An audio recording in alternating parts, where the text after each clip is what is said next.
Hey, what's up, guys? Mike, Fieldcraft Survival, back on the content train here with Mike Hernandez, Team Fieldcraft Mobility, Motorsports, and Overlanding. So, Mikey, you built this rig, and it's almost to where I feel like you're comfortable with putting it out there. Like you build rigs proper, yeah, and you built this rig with specific things in mind. Yeah. Let's talk about the setup and starting with this corner of the setup, Yeah, and why you went this route. Okay. Well, first of all, what's the actual vehicle setup? The actual vehicle was a 2020 Jeep Gladiator that I've had officially a year last month. Dang, you've come a long way in a year, Come a long ways. And a lot of money. Yeah. Let's talk about this corner of the setup. Why'd you opt in to go this route with everything that you built? Yeah. So where I started actually is with the Jeep Wrangler. So when I migrated to the Gladiator platform, I wanted to maintain that same capability, right? So everything you see here is an extension of that capability. So tires are 38s, beadlock wheels. And then True beadlocks. True beadlocks, that's right. What about the suspension? Did you have to upgrade anything because you're running a 38? No, at this point, this is right at the limit of what I want to do. So we'll leave it until we're ready to go bigger and better. Until things break, and then we'll fix it. Yes, sir. And then we'll build it better.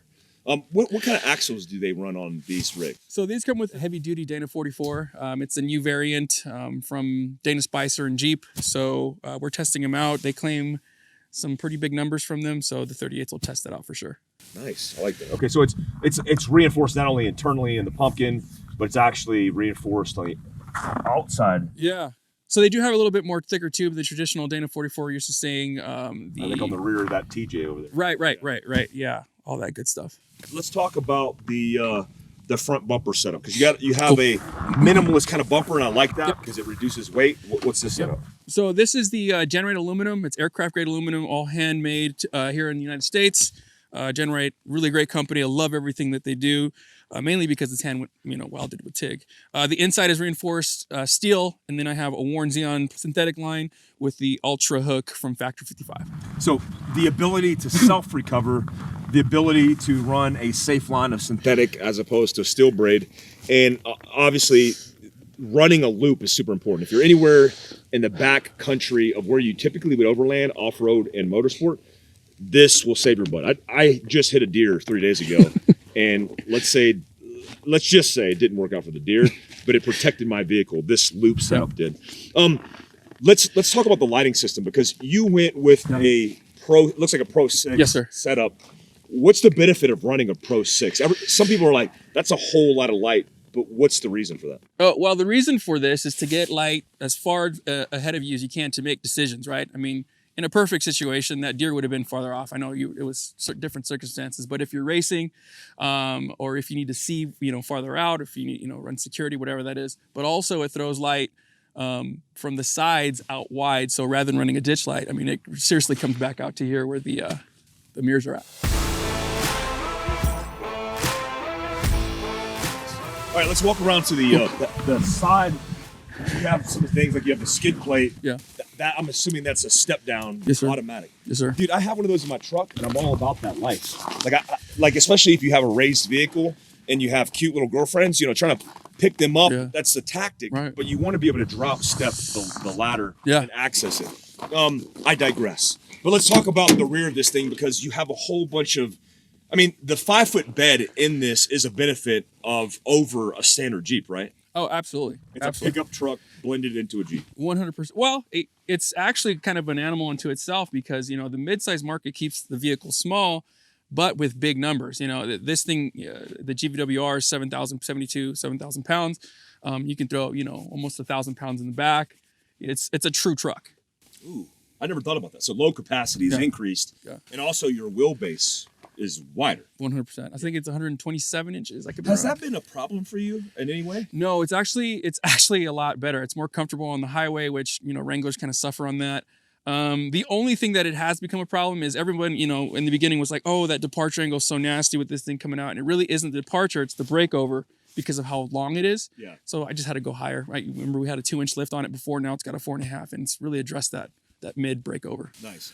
So Dometic fridge, this should be a microwave for how cold it is right now. You have the spare tire, full-size spare in the back. Yes. And then you have your toolkit, you got some winter stuff.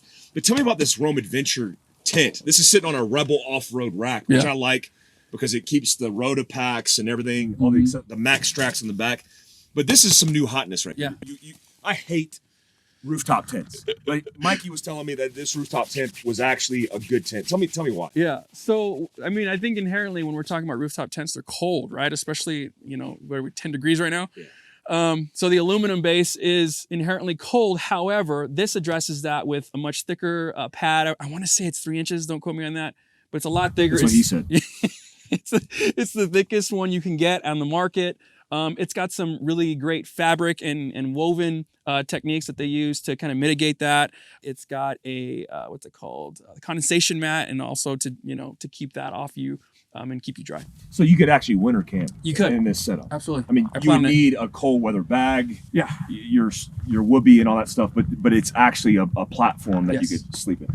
That's my big beef with a lot of these companies because they're in South Africa, where you don't do a lot of overland camping in sub-frozen degree temperatures. Right. It's super cold. I like this setup too because you have the ability to offload a lot of your gear in the back of this bed, but I think about security. Have you had any security issues? I haven't. It's kind of interesting. It is a different, beast because in the Wrangler, everything is inside. So I haven't had any security issues with this. The tailgate actually does lock when you do, that. So there is, that where they can't just come back and open it. But at the same time, it is a little more exposed. And it limits this too. Yeah. So if you're trying to take this out, it's impossible. Can't get it out. Yeah, you can't get it out.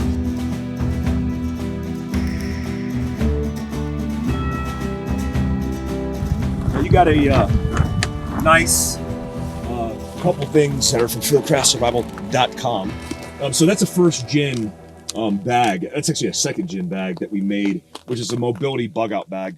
The mobility bug out bag acts as a panel, but you could also bug out with it. Yep. But the cool thing is you can grab a pouch and rip a pouch to be able to access life-saving equipment. Now I'm assuming yours, just looking at it, what do you have in your setup?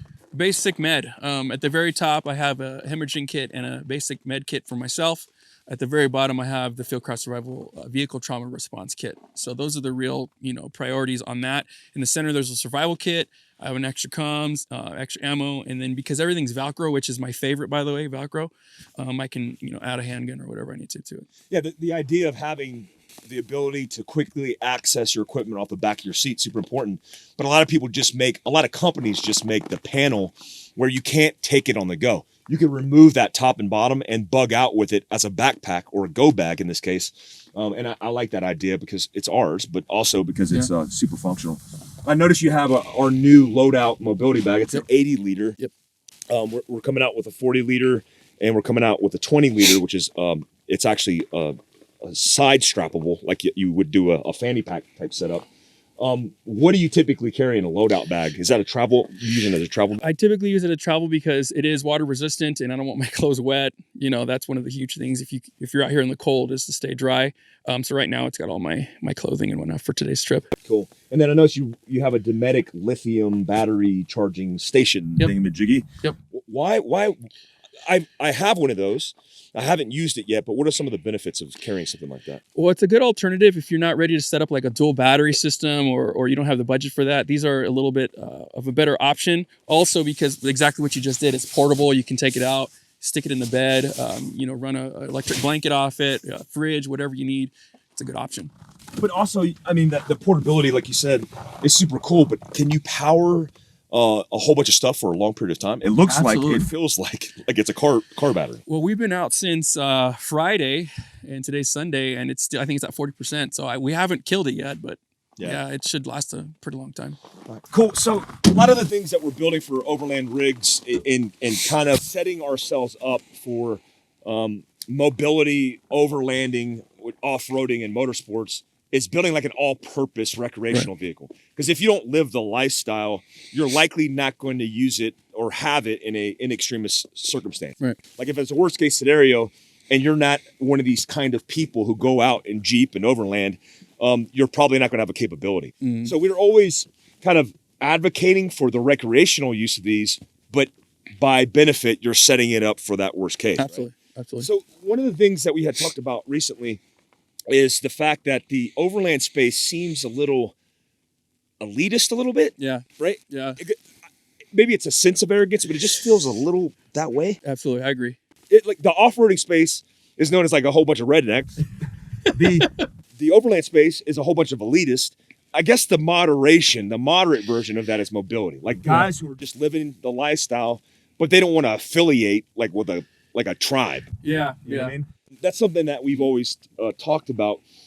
Something that we're getting into in the near future is motorsports. Let's talk about that venture. So it's a perfect transition to talk about that. When you're building vehicles, it's almost like a spectrum. You know, I mean, you go from overland to rock crawling to long travel to all those different things. And this is a marriage of that right here. I mean, this isn't a true rock crawler.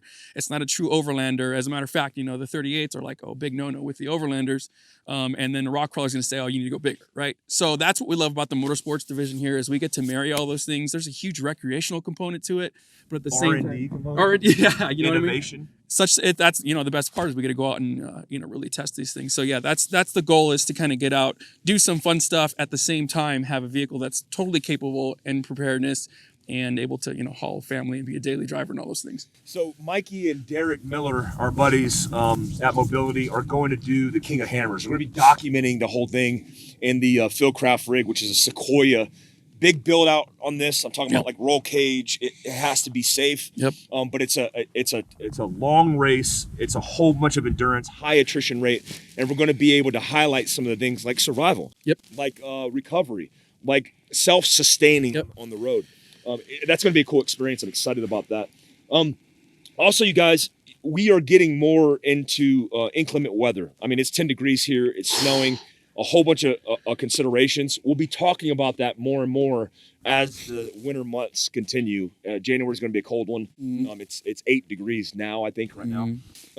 But also, me and Mikey are going to hit the trails now, and I'm going to give you a little tease of the Land Cruiser 100 series that I'm going to be featuring on a build-out. It's not often done. I haven't seen a lot of them, especially in 06. Mine's the bump-up V8 version. Excited about talking about that in next piece.